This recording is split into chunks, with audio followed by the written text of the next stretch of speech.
अल्लाह के नाम से जो बड़ा ही मेहरबान और रहम करने वाला है। प्रशंसा अल्लाह ही के लिए है जो सारे जहान का रब है, बड़ा ही मेहरबान और दया करने वाला है, बदला दिए जाने के दिन का मालिक है। हम तेरी ही बंदगी करते हैं और तुझी से मदद मांगते हैं। हमें सीधा मार्ग दिखा, उन लोगों का मार्ग जो तेरे कृपा पात्र हुए, जो प्रकोप के भागी नहीं हुए, जो भटके हुए नहीं हैं। अल्लाह के नाम से जो बड़ा ही मेहरबान और रहम करने वाला है। अलिफ लाम मीम, ये अल्लाह की किताब है, इसमें कोई संदेह नहीं। मार्गदर्शन है उन डरने वालों के लिए जो गैब पर ईमान लाते हैं, नमाज कायम करते हैं, जो रोजी हमने उनको दी है उसमें से खर्च करते हैं, जो किताब तुम पर उतारी गई है अर्थात कुरान, और जो किताबें तुमसे पहले उतारी गई थीं उन सब पर ईमान लाते हैं और परलोक में विश्वास रखते हैं।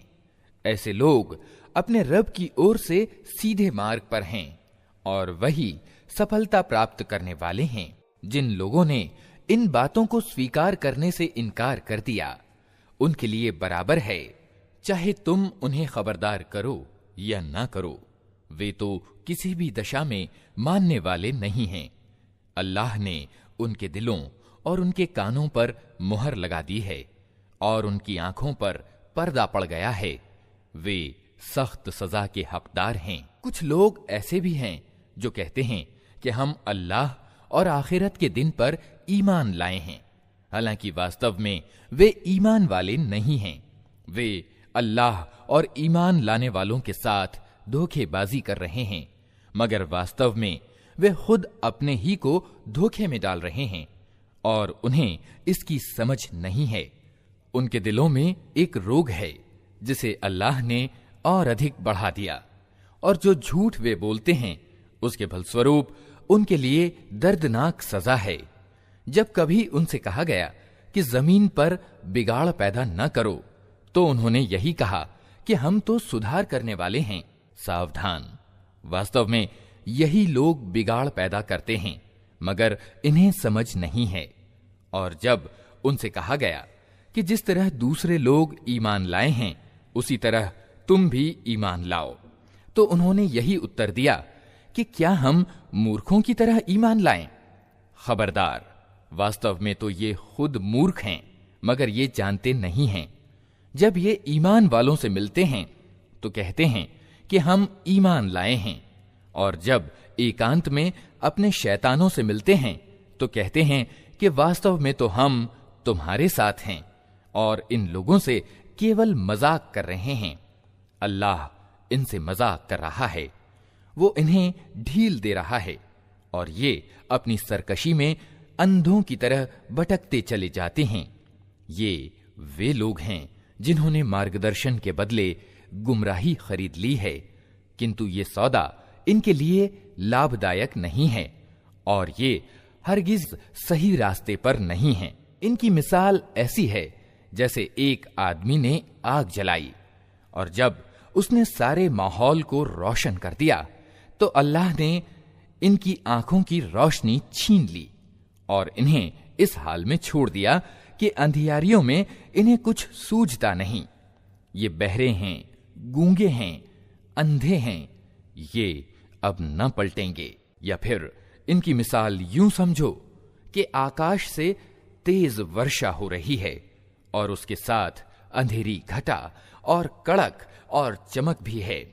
ये बिजली के कड़ाके सुनकर अपनी मौत के डर से कानों में उंगलियां ठूसे लेते हैं और अल्लाह सत्य के इन इनकार करने वालों को हर ओर से घेरे में लिए हुए है।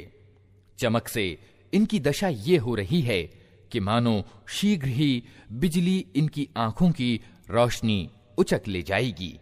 जब तनिक कुछ रोशनी इन्हें महसूस होती है तो उसमें कुछ दूर चल लेते हैं और जब इन पर अंधेरा छा जाता है तो खड़े हो जाते हैं।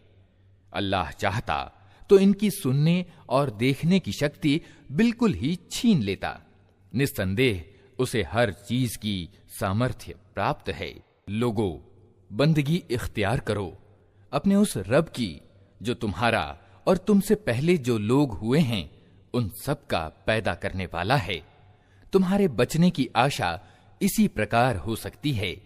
वही तो है जिसने तुम्हारे लिए धरती का बिछौना बनाया, आकाश की छत बनाई, ऊपर से पानी बरसाया और उसके द्वारा हर प्रकार की पैदावार निकालकर तुम्हारे लिए रोजी जुटाई।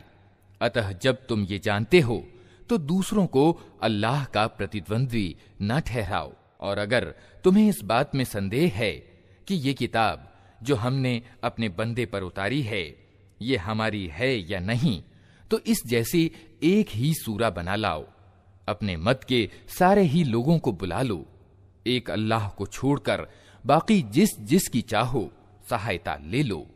अगर तुम सच्चे हो तो ये काम करके दिखाओ। लेकिन अगर तुमने ऐसा न किया और निश्चय ही कभी नहीं कर सकते तो डरो उस आग से जिसका ईंधन बनेंगे इंसान और पत्थर, जो जुटाई गई है इनकार करने वालों के लिए। और ए पैगंबर, जो लोग इस किताब पर ईमान ले आएं और अपने कर्म ठीक कर लें, उन्हें खुशखबरी दे दो कि उनके लिए ऐसे बाग हैं जिनके नीचे नहरें बहती होंगी। उन बागों के फल रूप में दुनिया के फलों से मिलते जुलते होंगे। जब कोई फल उन्हें खाने को दिया जाएगा तो वे कहेंगे कि ऐसे ही फल इससे पहले दुनिया में हमको दिए जाते थे। उनके लिए वहां पाकीज़ा पत्नियां होंगी और वे वहां सदैव ही रहेंगे। हां, अल्लाह इससे बिल्कुल नहीं शर्माता कि मच्छर या उससे भी तुच्छ किसी चीज की मिसालें दे। जो लोग सत्य को स्वीकार करने वाले हैं वे इन्हीं मिसालों को देखकर जान लेते हैं कि ये सत्य है जो उनके रब ही की ओर से आया है। और जो मानने वाले नहीं हैं वे इन्हें सुनकर कहने लगते हैं कि ऐसी मिसालों से अल्लाह का क्या संबंध। इस प्रकार अल्लाह एक ही बात से बहुतों को गुमराही में डाल देता है और बहुतों को सीधा मार्ग दिखा देता है। और उससे गुमराही में वो उन्हीं को डालता है जो फासिक अर्थात अवज्ञाकारी हैं। अल्लाह की प्रतिज्ञा को मजबूत बांध लेने के बाद तोड़ देते हैं। अल्लाह ने जिसे जोड़ने का आदेश दिया है उसे काटते हैं और धरती पर बिगाड़ पैदा करते हैं। वास्तव में यही लोग घाटे में हैं। तुम अल्लाह के साथ इनकार की नीति कैसे अपनाते हो जबकि तुम निर्जीव थे? उसने तुम्हें जीवन प्रदान किया, फिर वही तुम्हारे प्राण ले लेगा, फिर वही तुम्हें पुनः जीवन प्रदान करेगा, फिर उसी की ओर तुम्हें पलट कर जाना है। वही तो है जिसने तुम्हारे लिए धरती की सारी चीजें पैदा की, फिर ऊपर की ओर रुख किया और 7 आसमान ठीक तौर पर बनाए, और वो हर चीज का ज्ञान रखने वाला है। फिर तनिक उस समय की कल्पना करो जब तुम्हारे रब ने फरिश्तों से कहा था कि मैं धरती में एक खलीफा अर्थात स्थानापन्न बनाने वाला हूं। उन्होंने निवेदन किया, क्या आप धरती में किसी ऐसे को नियुक्त करने वाले हैं जो उसकी व्यवस्था को बिगाड़ देगा और रक्तपात करेगा? आपकी तारीफ और प्रशंसा के साथ तस्बीह और आपकी पवित्रता का वर्णन तो हम कर ही रहे हैं। कहा, मैं जानता हूं जो कुछ तुम नहीं जानते। इसके बाद अल्लाह ने आदम को सारी चीजों के नाम सिखाए, फिर उन्हें फरिश्तों के सामने पेश किया और कहा, यदि तुम्हारा विचार सही है कि किसी खलीफा की नियुक्ति से व्यवस्था बिगड़ जाएगी तो तनिक इन चीजों के नाम बताओ। उन्होंने कहा, ऐबों से पाक तो आप ही की हस्ती है, हमें तो बस उतना ही ज्ञान है जितना आपने हमको दे दिया है। वास्तव में सब कुछ जानने वाला और समझने वाला आपके सिवा कोई नहीं। फिर अल्लाह ने आदम से कहा, तुम इन्हें इनके नाम बताओ। जब उसने उनको इन सब के नाम बता दिए तो अल्लाह ने कहा, मैंने तुमसे कहा था ना कि मैं आकाशों और धरती के वे सारे तथ्य जानता हूं जो तुमसे छिपे हैं। जो कुछ तुम जाहिर करते हो वो भी मुझे मालूम है, और जो कुछ तुम छिपाते हो उसे भी मैं जानता हूं। फिर जब हमने फरिश्तों को हुक्म दिया कि आदम के आगे झुक जाओ, तो सब झुक गए, मगर इब्लीस ने इनकार किया। वो अपनी बड़ाई के घमंड में पड़ गया और अवज्ञाकारियों में शामिल हो गया। फिर हमने आदम से कहा, तुम और तुम्हारी पत्नी दोनों जन्नत में रहो और यहां जी भर कर जो चाहो खाओ, किंतु इस पेड़ के निकट न जाना, नहीं तो जालिमों में गिने जाओगे।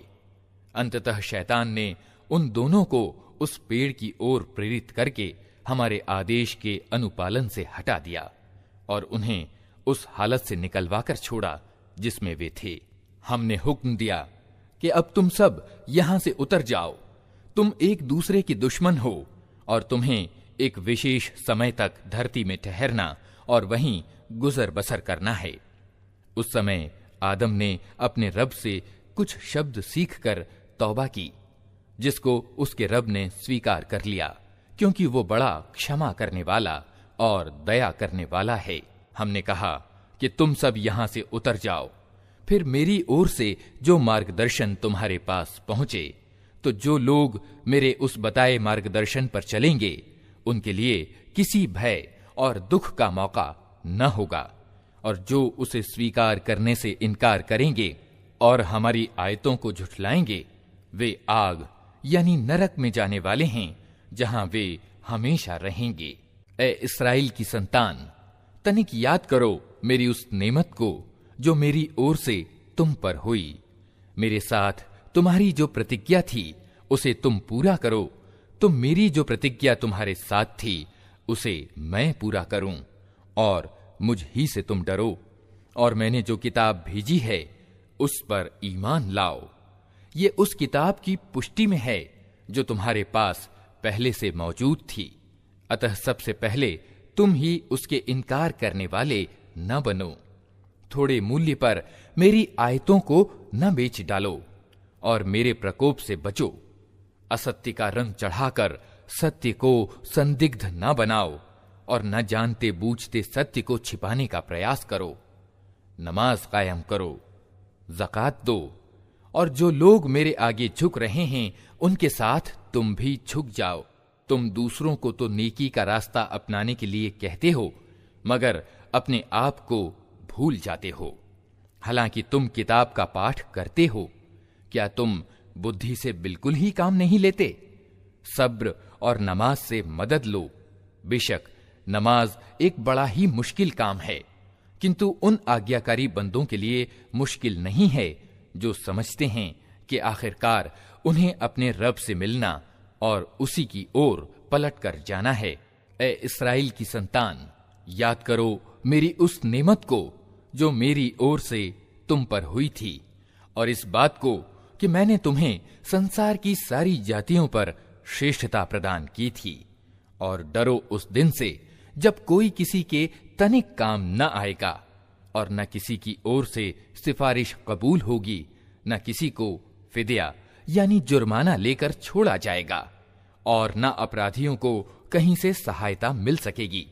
याद करो वो समय जब हमने तुमको फिरौनियों की गुलामी से छुटकारा दिलाया। उन्होंने तुम्हें सख्त अजाब में डाल रखा था। तुम्हारे लड़कों को मार डालते थे और तुम्हारी लड़कियों को जीवित रहने देते थे, और इस स्थिति में तुम्हारे रब की ओर से तुम्हारी बड़ी आजमाइश थी। याद करो वो समय जब हमने समुद्र फाड़कर तुम्हारे लिए रास्ता बनाया, फिर उसमें से तुम्हें सकुशल पार करा दिया, फिर वहीं तुम्हारी आंखों के सामने फिरौनियों को डुबो दिया। याद करो जब हमने मूसा को 40 दिन रात के प्रस्ताव पर बुलाया, तो उसके पीछे तुम बछड़े को अपना पूज्य बना बैठे। उस समय तुमने बड़ी ज्यादती की थी, मगर इस पर भी हमने तुम्हें क्षमा कर दिया कि शायद अब तुम कृतज्ञता दिखलाओ। याद करो कि ठीक उस समय जब तुम ये जुल्म कर रहे थे, हमने मूसा को किताब और कसौटी प्रदान की ताकि तुम उसके द्वारा सीधी राह पा सको। याद करो जब मूसा ये नेमत लिए हुए पलटा, तो उसने अपनी जाति वालों से कहा कि लोगों, तुमने बछड़े को पूज्य बनाकर अपने साथ बड़ा अन्याय किया है। अतः तुम लोग अपने पैदा करने वाले के आगे तौबा करो और अपनों को मारो। इसी में तुम्हारे पैदा करने वाले की दृष्टि में तुम्हारी भलाई है। उस समय तुम्हारे सृष्टा ने तुम्हारी क्षमा याचना स्वीकार कर ली कि वो बड़ा क्षमाशील और दयावान है। याद करो जब तुमने मूसा से कहा था कि हम तुम्हारे कहने का हरगिज विश्वास न करेंगे जब तक कि अपनी आंखों से खुले तौर पर अल्लाह को न देख लें। उस समय तुम्हारे देखते देखते एक जबरदस्त कड़के ने तुमको आ लिया। तुम बेजान होकर गिर चुके थे, मगर फिर हमने तुमको जिला उठाया। शायद कि इस उपकार के बाद तुम शुक्रगुजार बन जाओ। हमने तुम पर बादल की छांव की, मन और सलवा का भोजन तुम्हारे लिए जुटाया और तुमसे कहा कि जो स्वच्छ चीजें हमने तुम्हें प्रदान की हैं उन्हें खाओ। मगर तुम्हारे पूर्वजों ने जो कुछ किया वो हम पर उनका जुल्म न था, बल्कि उन्होंने आप अपने ही ऊपर जुल्म किया। फिर याद करो जब हमने कहा था कि ये बस्ती जो तुम्हारे सामने है इसमें प्रवेश करो, इसकी पैदावार जिस प्रकार चाहो मजे से खाओ, मगर बस्ती के दरवाजे में सजदा करते हुए प्रवेश करना और कहते जाना हित्ततुन हित्ततुन, हम तुम्हारी खताओं को माफ करेंगे और सुकर्मियों पर और अधिक अनुग्रह करेंगे। मगर जो बात उनसे कही गई थी इन जालिमों ने उसे बदलकर कुछ और कर दिया। अंत में हमने जुल्म करने वालों पर आकाश से अजाब उतारा। ये सजा थी उन नाफरमानियों की जो वे कर रहे थे। याद करो जब मूसा ने अपनी जाति वालों के लिए पानी की प्रार्थना की तो हमने कहा कि अमुक चट्टान पर अपनी लाठी मारो। अतएव उससे 12 स्रोत फूट निकले और हर कबीले ने जान लिया कि कौन सी जगह उसके पानी लेने की है। उस समय ये आदेश दे दिया गया था कि अल्लाह की दी हुई रोजी खाओ पियो और धरती पर बिगाड़ ना फैलाते फिरो। याद करो जब तुमने कहा था कि ए मूसा, हम एक ही प्रकार के खाने पर संतोष नहीं कर सकते। अपने रब से प्रार्थना करो कि हमारे लिए धरती की पैदावार, साग, तरकारी, गेहूं, लहसुन, प्याज, दाल आदि पैदा करे। तो मूसा ने कहा, क्या एक उत्तम चीज को छोड़कर तुम घटिया दर्जे की चीजें लेना चाहते हो? अच्छा, किसी शहरी आबादी में जा रहो, जो कुछ तुम मांगते हो वहां मिल जाएगा। आखिरकार इस दशा को पहुंच गए कि अपमान एवं अपयश और गिरावट एवं बदहाली उन पर थोप दी गई और वे अल्लाह के अजाब में घिर गए। ये नतीजा था इसका कि वे अल्लाह की आयतों का इनकार करने लगे थे और पैगंबरों की अकारण हत्या करने लगे थे। ये नतीजा था उनकी नाफरमानियों का और इस बात का कि वे धार्मिक मर्यादाओं से निकल जाते थे। विश्वास रखो कि अरबी नबी को मानने वाले हों या यहूदी ईसाई हों या साबी, जो भी अल्लाह और अंतिम दिन पर ईमान लाएगा और अच्छा कर्म करेगा, उसका बदला उसके रब के पास है और उसके लिए किसी डर और रंज का मौका नहीं है।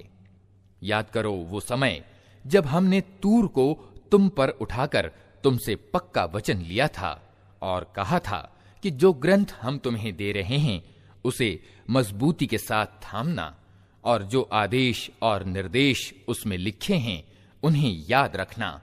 इसी माध्यम से आशा की जा सकती है कि तुम तकवा यानी धर्म परायणता की नीति पर चल सकोगे, मगर इसके बाद तुम अपने वचन से फिर गए। इस पर भी अल्लाह की कृपा और उसकी दयालुता ने तुम्हारा साथ न छोड़ा, वरना तुम कभी के तबाह हो चुके होते। फिर तुम्हें अपनी जाति के उन लोगों का किस्सा तो मालूम ही है जिन्होंने शब्द का नियम तोड़ा था। हमने उन्हें कह दिया कि बंदर बन जाओ और इस दशा में रहो कि हर ओर से तुम पर धुतकार फिटकार पड़े। इस तरह हमने उनके अंजाम को उस जमाने के लोगों और बाद की आने वाली पीढ़ियों के लिए शिक्षा सामग्री और अल्लाह से डरने वालों के लिए नसीहत बनाकर छोड़ा। फिर वो घटना याद करो जब मूसा ने अपनी कौम से कहा कि अल्लाह तुम्हें एक गाय ज़बह करने का हुक्म देता है।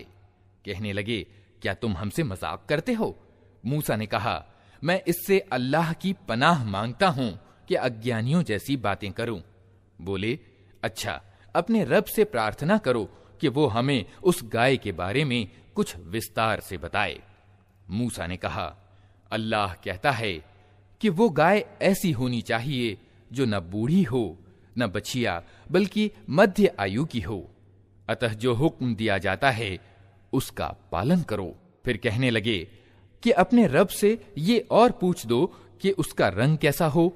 मूसा ने कहा, वो कहता है कि पीले रंग की गाय होनी चाहिए जिसका रंग ऐसा चटकीला हो कि देखने वालों का मन प्रसन्न हो जाए। फिर बोले, अपने रब से साफ साफ पूछकर बताओ कैसी गाय चाहिए, हमें उसके निर्धारण में संदेह हो गया है।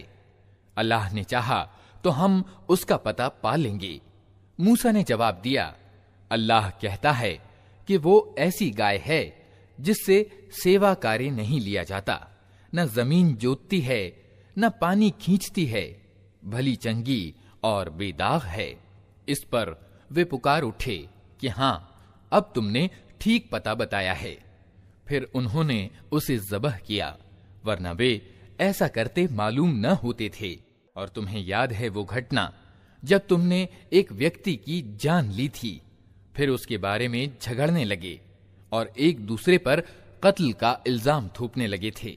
और अल्लाह ने फैसला कर लिया था कि जो कुछ तुम छिपाते हो उसे खोल कर रख देगा। उस समय हमने हुक्म दिया कि मारे गए व्यक्ति की लाश को उसके एक भाग से चोट करो। देखो, इस प्रकार अल्लाह मुर्दों को जीवन दान देता है और तुम्हें अपनी निशानियां दिखाता है ताकि तुम समझो। किंतु ऐसी निशानियां देख लेने के बाद भी अंततः तुम्हारे दिल सख्त हो गए, पत्थरों की तरह सख्त, बल्कि सख्ती में कुछ उनसे भी बढ़े हुए। क्योंकि पत्थरों में से तो कोई ऐसा भी होता है जिसमें से स्रोत फूट बहते हैं, कोई फटता है और उसमें से पानी निकल आता है, और कोई अल्लाह के डर से कांप कर गिर भी पड़ता है। अल्लाह तुम्हारी करतूतों से बेखबर नहीं है। ऐ मुसलमानों, अब क्या इन लोगों से तुम ये उम्मीद रखते हो कि ये तुम्हारे आमंत्रण को मान लेंगे, जबकि इनमें से एक गिरोह की नीति ये रही है कि उसने अल्लाह की वाणी सुनी और फिर खूब समझ बूझकर जानते हुए उसमें रद्दो बदल किया। ये अल्लाह के रसूल मुहम्मद सल्लल्लाहु अलैहि वसल्लम पर ईमान लाने वालों से मिलते हैं तो कहते हैं कि हम भी उन्हें मानते हैं, और जब आपस में एक दूसरे से एकांत में बातचीत होती है तो कहते हैं कि मूर्ख हो गए हो, इन लोगों को वे बातें बताते हो जो अल्लाह ने तुम पर खोली हैं, ताकि तुम्हारे रब के पास तुम्हारे मुकाबले में उन्हें प्रमाण के रूप में प्रस्तुत करें। और क्या ये जानते नहीं हैं कि जो कुछ ये छिपाते हैं और जो कुछ जाहिर करते हैं, अल्लाह को सब बातों की खबर है। इनमें एक दूसरा गिरोह उम्मियों का है, जिनको अल्लाह की किताब का तो ज्ञान नहीं, बस अपनी निराधार आशाओं और कामनाओं को लिए बैठे हैं और केवल अटकल पर चले जा रहे हैं। तो विनाश और तबाही है उन लोगों के लिए जो अपने हाथों से धर्म विधान संबंधी लेख लिखते हैं, फिर लोगों से कहते हैं कि ये अल्लाह के पास से आया हुआ है, ताकि इसके बदले में थोड़ा सा लाभ उठा लें। उनके हाथों का ये लिखा भी उनके लिए तबाही का सामान है और उनकी ये कमाई भी उनके लिए विनाश का कारण। वे कहते हैं कि नरक की आग हमें हरगिज छूने वाली नहीं, सिवाय इसके कि कुछ थोड़े दिनों की सजा मिल जाए तो मिल जाए। उनसे पूछो कि क्या तुमने अल्लाह से कोई वचन ले लिया है जिसके विरुद्ध वो नहीं कर सकता, या बात यह है कि तुम अल्लाह से लगाकर ऐसी बातें कह देते हो जिनके संबंध में तुम्हें ज्ञान नहीं है कि उसने उनका जिम्मा लिया है। आखिर तुम्हें नरक की आग क्यों न छुएगी? जो भी बुराई कमाएगा और अपनी गलतकारी के चक्कर में पड़ा रहेगा, वो जहन्नमी अर्थात नरक में जाने वाला है और नरक ही में वो हमेशा रहेगा। और जो लोग ईमान लाएंगे और अच्छे कर्म करेंगे वही जन्नती अर्थात स्वर्ग वाले हैं और जन्नत में वे हमेशा रहेंगे। याद करो, इस्राएल की संतान से हमने पक्का वचन लिया था कि अल्लाह के सिवा किसी की बंदगी न करना, माँ बाप के साथ, नातेदारों के साथ, अनाथों और दीन दुखियों के साथ अच्छा व्यवहार करना, लोगों से भली बात कहना, नमाज कायम करना और ज़कात देना, मगर थोड़े लोगों के सिवा तुम सब इस वचन से फिर गए और अब तक फिरे हुए हो। फिर तनिक याद करो, हमने तुमसे पक्का वचन लिया था कि आपस में एक दूसरे का खून न बहाना और न एक दूसरे को घर से बेघर करना। तुमने इसको स्वीकार किया था, तुम खुद इस पर गवाह हो, मगर आज वही तुम हो कि अपने भाई बंधुओं की हत्या करते हो, अपनी बिरादरी के कुछ लोगों को बेघर-बार कर देते हो, जुल्म और ज्यादती के साथ उनके विरुद्ध जत्थेबंदियां करते हो, और जब वे लड़ाई में पकड़े हुए तुम्हारे पास आते हैं तो उनकी रिहाई के लिए फिदिये का लेन देन करते हो, जबकि उन्हें उनके घरों से निकालना ही सिरे से तुम पर हराम था। तो क्या तुम किताब के एक हिस्से पर ईमान लाते हो और दूसरे हिस्से का इनकार करते हो? फिर तुम में से जो लोग ऐसा करें उनकी सजा इसके सिवा और क्या है कि सांसारिक जीवन में भी अपमानित और तिरस्कृत होकर रहें और आखिरत यानी परलोक में कठोरतम यातना की ओर फेर दिए जाएं। अल्लाह उन कामों से बेखबर नहीं है जो तुम कर रहे हो। ये वे लोग हैं जिन्होंने आखिरत बेचकर सांसारिक जीवन खरीद लिया है। अतः न इनकी सजा में कोई कमी होगी और न इन्हें कोई सहायता पहुंच सकेगी। हमने मूसा को किताब दी, उसके बाद लगातार रसूल भेजे, अंत में मरियम के बेटे ईसा को स्पष्ट निशानियां देकर भेजा और पवित्र आत्मा से उसकी सहायता की। फिर ये तुम्हारा क्या ढंग है कि जब भी कोई रसूल तुम्हारी अपनी इच्छाओं के खिलाफ कोई चीज लेकर तुम्हारे पास आया तो तुमने उसके मुकाबले में सरकशी ही की, किसी को झुठलाया और किसी की हत्या कर डाली। वे कहते हैं हमारे दिल सुरक्षित हैं।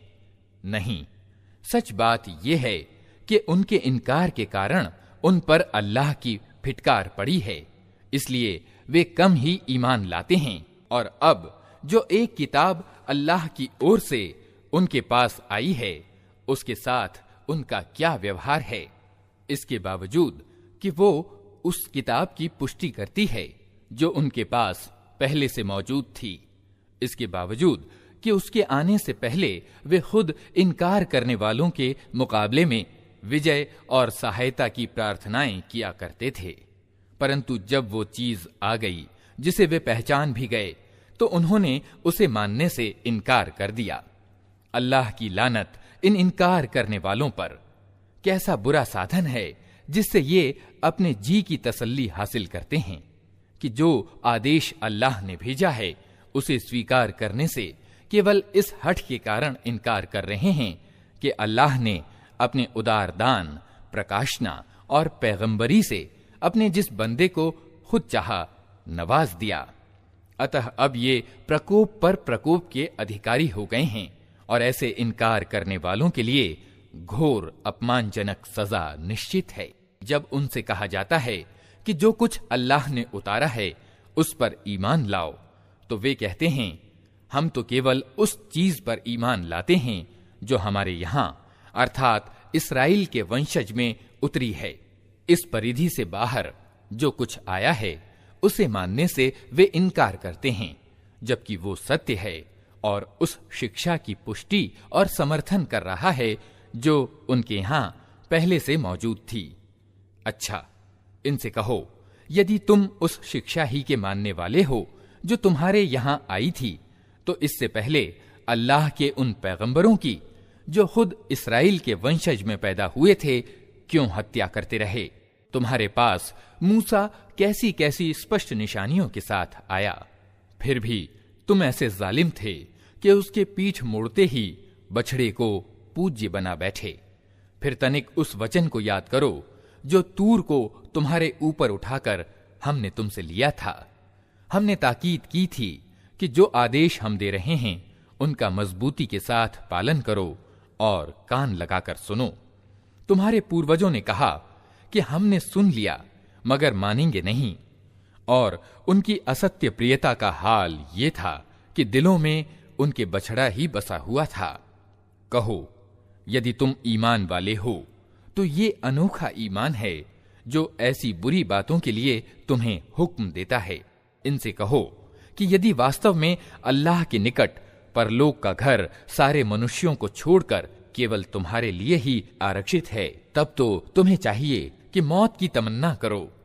यदि तुम अपने इस विचार में सच्चे हो, विश्वास रखो कि ये कभी इसकी तमन्ना न करेंगे, इसलिए कि अपने हाथों से जो कुछ कमाकर इन्होंने वहां भेजा है उसकी यही अपेक्षा है कि ये वहां जाने की तमन्ना न करें। अल्लाह इन जालिमों को खूब जानता है। तुम इन्हें सबसे बढ़कर जीने का लोभी पाओगे, यहां तक कि ये इस संबंध में मुशरिकों यानी बहुदेव वादियों से भी बढ़े हुए हैं। इनमें से एक एक आदमी ये चाहता है कि किसी तरह 1000 वर्ष जिए, हालांकि लंबी उम्र किसी हालत में भी उसे अजाब से तो नहीं बचा सकती।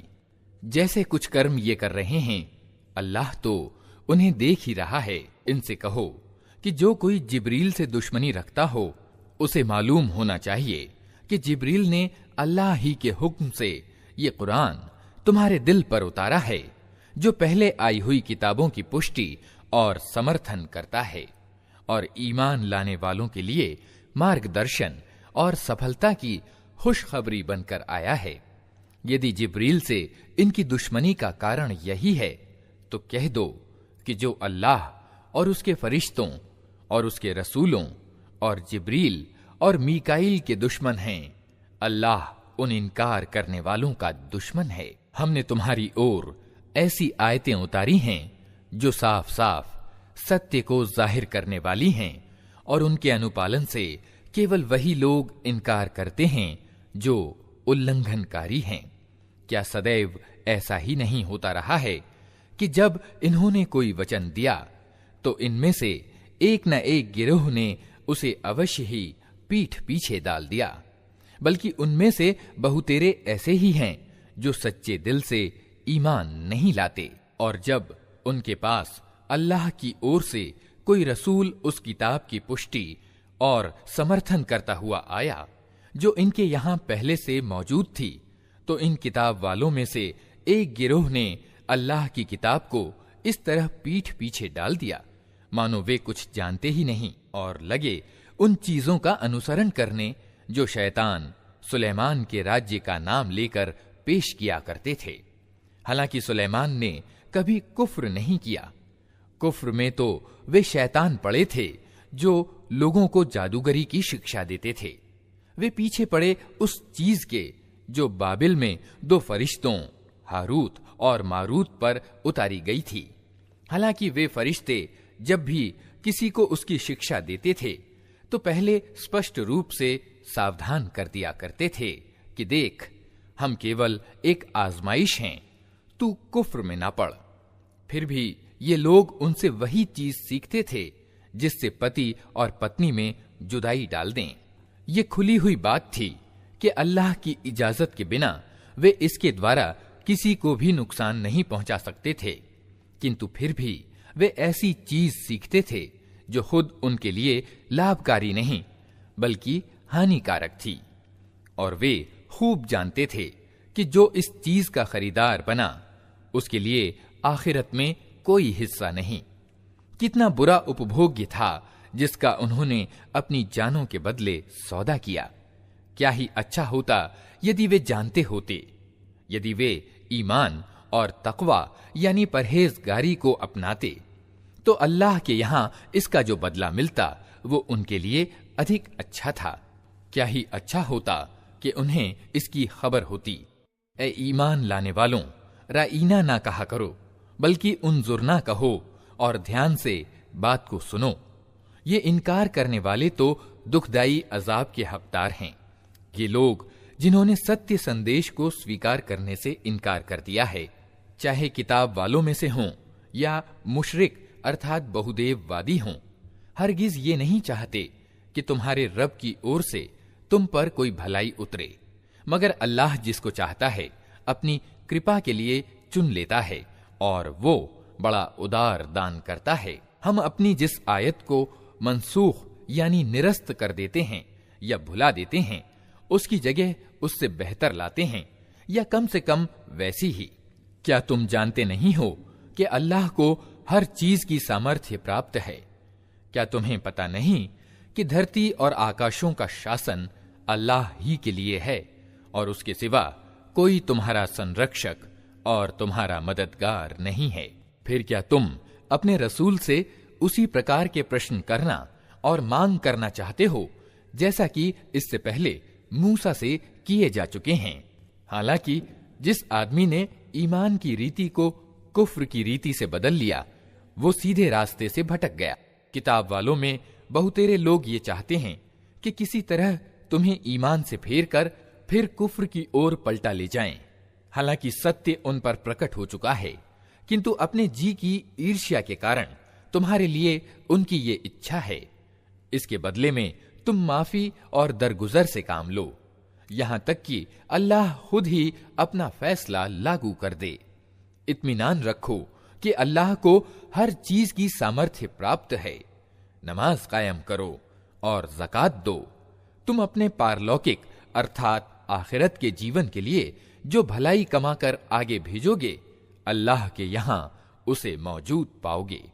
जो कुछ तुम करते हो वो सब अल्लाह की नजर में है। उनका कहना है कि कोई आदमी जन्नत में न जाएगा जब तक वो यहूदी ना हो या ईसाइयों के विचार के अनुसार ईसाई ना हो। ये उनकी तमन्नाएं हैं। उनसे कहो, अपना सबूत पेश करो यदि तुम अपने दावे में सच्चे हो। वास्तव में न तुम्हारी कुछ विशेषता है न किसी और की।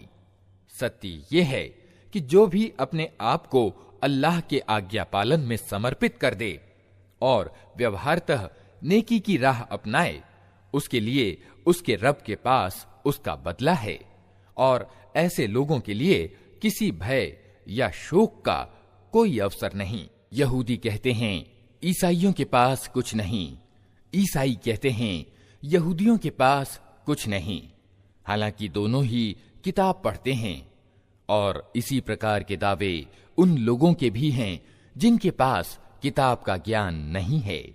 ये मतभेद जिनमें ये लोग पड़े हुए हैं, इनका फैसला अल्लाह क़यामत के दिन कर देगा। और उस व्यक्ति से बढ़कर जालिम कौन होगा जो अल्लाह की इबादत की इन जगहों में उसके नाम की याद से रोके और उन्हें उजाड़ने पर उतारू हो। ऐसे लोग इस योग्य हैं कि इन इबादत घरों में कदम न रखें और यदि वहां जाएं भी तो डरते हुए जाएं। उनके लिए संसार में रुसवाई है और आखिरत में बड़ी यातना। पूरब और पश्चिम सब अल्लाह के हैं। जिस ओर भी तुम रुख करोगे उसी ओर अल्लाह का रुख है। अल्लाह सर्वव्यापी और सब कुछ जानने वाला है। उनका कहना है कि अल्लाह ने किसी को बेटा बनाया है। अल्लाह पाक है इन बातों से। वास्तविक तथ्य ये है कि धरती और आकाशों में पाई जाने वाली सभी चीजों का वो मालिक है। सब के सब उसके आज्ञाकारी हैं। वो आकाशों और धरती का ईजाद करने वाला है और जिस बात का वो फैसला करता है उसके लिए बस वो आदेश देता है कि हो जा, और वो हो जाती है। जिन्हें ज्ञान नहीं वे कहते हैं कि अल्लाह खुद हमसे बात क्यों नहीं करता या कोई निशानी हमारे पास क्यों नहीं आती। ऐसी ही बातें इनसे पहले लोग भी किया करते थे। इन सब अगले पिछले गुमराहों की मनोवृत्तियां एक जैसी हैं। विश्वास करने वालों के लिए तो हम निशानियां साफ साफ स्पष्ट कर चुके हैं। इससे बढ़कर निशानी क्या होगी कि हमने तुमको सत्य ज्ञान के साथ खुशखबरी देने वाला और डराने वाला बनाकर भेजा। अब जो लोग नरक से संबंध जोड़ चुके हैं उनकी ओर से तुम उत्तरदायी नहीं हो। यहूदी और ईसाई तुमसे हरगिज राजी न होंगे जब तक तुम उनके तरीके पर न चलने लगो। साफ कह दो कि मार्ग बस वही है जो अल्लाह ने बताया है, वरना यदि उस ज्ञान के बाद जो तुम्हारे पास आ चुका है तुमने उनकी इच्छाओं का अनुसरण किया, तो अल्लाह की पकड़ से बचाने वाला कोई दोस्त और मददगार तुम्हारे लिए नहीं है। जिन लोगों को हमने किताब दी है वे उसे उस तरह पढ़ते हैं जैसा कि पढ़ने का हक है। वे इस कुरान पर सच्चे दिल से ईमान ले आते हैं, और जो इसके साथ इनकार की नीति अपनाएं वही वास्तव में नुकसान उठाने वाले हैं। ए इस्राएल की संतान, याद करो मेरी वो नेमत जो मैंने तुम्हें दी थी, और ये कि मैंने तुम्हें संसार की समस्त जातियों पर श्रेष्ठता प्रदान की थी। और डरो उस दिन से जब कोई किसी के तनिक भी काम ना आएगा, ना किसी से कोई अर्थदंड यानी जुर्माना स्वीकार किया जाएगा, ना कोई सिफारिश ही आदमी को फायदा पहुंचा सकेगी, और ना अपराधियों को कहीं से कोई सहायता पहुंच सकेगी। याद करो कि जब इब्राहिम को उसके रब ने कुछ बातों में आजमाया और वो उन सब में पूरा उतर गया, तो उसने कहा, मैं तुझे सब लोगों का पेशवा बनाने वाला हूं। इब्राहिम ने निवेदन किया, और क्या मेरी संतान से भी यही वादा है? उसने उत्तर दिया, मेरा वादा जालिमों के बारे में नहीं है, और ये कि हमने इस घर यानी काबा को लोगों के लिए केंद्र और शांति की जगह ठहराया था, और लोगों को आदेश दिया था कि इब्राहिम जहां इबादत के लिए खड़ा होता है उस जगह को स्थायी रूप से नमाज की जगह बना लो। और इब्राहिम और इस्माइल को ताकीद की थी कि मेरे इस घर को तवाफ यानी परिक्रमा और एतिकाफ करने वालों और झुकने वालों और सजदा करने वालों के लिए शुद्ध यानी पाक रखो। और ये कि इब्राहिम ने प्रार्थना की, ऐ मेरे रब, इस नगर को शांतिमय नगर बना दे, और इसके निवासियों में से जो अल्लाह और आखिरत को माने उन्हें हर प्रकार के फलों की रोजी दे। जवाब में उसके रब ने कहा, और जो न मानेगा अल्प सांसारिक जीवन की सामग्री तो मैं उसे भी दूंगा, किंतु अंत में उसे जहन्नम के अजाब की ओर घसीटूंगा, और वो बहुत ही बुरा ठिकाना है। और याद करो, इब्राहिम और इस्माइल जब इस घर की दीवारें उठा रहे थे तो दुआ करते जाते थे, ऐ हमारे रब, हमसे ये सेवा स्वीकार कर ले, तू सबकी सुनने और सब कुछ जानने वाला है। ऐ रब, हम दोनों को अपना मुस्लिम यानी आज्ञाकारी बना, हमारी संतति से एक ऐसी कौम उठा जो तेरी मुस्लिम अर्थात आज्ञाकारी हो। हमें अपनी उपासना के तरीके बता और हमारी कोताहियों को माफ कर, तू बड़ा माफ करने वाला और दयावान है। और ऐ हमारे रब, इन लोगों में खुद इन्हीं की कौम से एक रसूल उठाना जो इन्हें तेरी आयतें सुनाए, इनको किताब और समझ की शिक्षा दे और इनके जीवन संवारे। तू बड़ा प्रभुत्वशाली और तत्वदर्शी है। अब कौन है जो इब्राहिम के तरीके से नफरत करे, जिसने खुद अपने आप को मूर्खता और अज्ञान में ग्रस्त कर लिया हो? उसके सिवा कौन ये हरकत कर सकता है? इब्राहिम तो वो व्यक्ति है जिसको हमने संसार में अपने कार्य के लिए चुन लिया था, और परलोक में उसकी गिनती अच्छों में होगी। उसका हाल ये था कि जब उसके रब ने उससे कहा, मुस्लिम अर्थात आज्ञाकारी हो जा, तो उसने तुरंत कहा, मैं जगत के स्वामी का मुस्लिम अर्थात आज्ञाकारी हो गया। इसी तरीके पर चलने की ताकीद उसने अपनी औलाद को की थी, और इसी की वसीयत याकूब अपनी संतान को कर गया था। उसने कहा था कि मेरे बच्चों, अल्लाह ने तुम्हारे लिए यही धर्म पसंद किया है, अतः मरते समय तक मुस्लिम अर्थात आज्ञाकारी ही रहना। फिर क्या तुम उस समय मौजूद थे जब याकूब इस संसार से विदा हो रहा था? उसने मरते समय अपने बेटों से पूछा, बच्चों, मेरे पीछे तुम किसकी बंदगी करोगे? उन सब ने उत्तर दिया, हम उसी एक इलाह यानी उपास्य की बंदगी करेंगे जिसे आपने और आपके पूर्वज इब्राहिम, इस्माइल और इसहाक ने इलाह यानी उपास्य माना है और हम उसी के मुस्लिम अर्थात आज्ञाकारी हैं। वे कुछ लोग थे जो जा चुके, जो कुछ उन्होंने कमाया वो उनके लिए है, और जो कुछ तुम कमाओगे वो तुम्हारे लिए है। तुमसे ये ना पूछा जाएगा कि वे क्या करते थे। यहूदी कहते हैं यहूदी हो तो सीधा मार्ग पाओगे, ईसाई कहते हैं ईसाई हो तो सीधा मार्ग मिलेगा। उनसे कहो नहीं, बल्कि सबको छोड़कर इब्राहीम का पंथ, और इब्राहीम बहुदेववादियों में से न था। मुसलमानों, कहो कि हम ईमान लाए अल्लाह और उस मार्गदर्शन पर जो हमारी ओर उतरा है, और जो इब्राहीम, इस्माइल, इसहाक, याकूब और याकूब की संतान की ओर उतरा था, और जो मूसा और ईसा और दूसरे सभी पैगंबरों को उनके रब की ओर से दिया गया था। हम उनके बीच कोई अंतर नहीं करते, और हम अल्लाह के मुस्लिम यानी आज्ञाकारी हैं।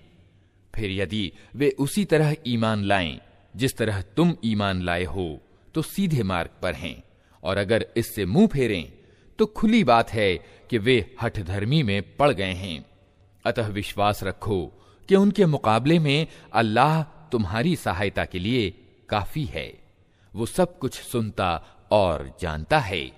कहो अल्लाह का रंग इख्तियार करो, उसके रंग से अच्छा और किसका रंग होगा, और हम उसी की बंदगी करने वाले लोग हैं। ए नबी, इनसे कहो क्या तुम अल्लाह के बारे में हमसे झगड़ते हो, हालांकि वही हमारा रब भी है और तुम्हारा रब भी। हमारे कर्म हमारे लिए हैं, तुम्हारे कर्म तुम्हारे लिए, और हम अल्लाह ही के लिए अपनी बंदगी खालिस कर चुके हैं। या फिर तुम्हारा कहना यह है कि इब्राहीम, इस्माइल, इसहाक, याकूब और याकूब की औलाद सब के सब यहूदी थे या ईसाई थे। कहो तुम ज्यादा जानते हो या अल्लाह। उस व्यक्ति से बढ़कर जालिम कौन होगा जिसके जिम्मे अल्लाह की ओर से एक गवाही हो और वो उसे छुपाए। तुम्हारी करतूतों से अल्लाह बेखबर तो नहीं है। वे कुछ लोग थे जो जा चुके, उनकी कमाई उनके लिए थी और तुम्हारी कमाई तुम्हारे लिए। तुमसे उनके कर्मों के बारे में पूछा नहीं जाएगा।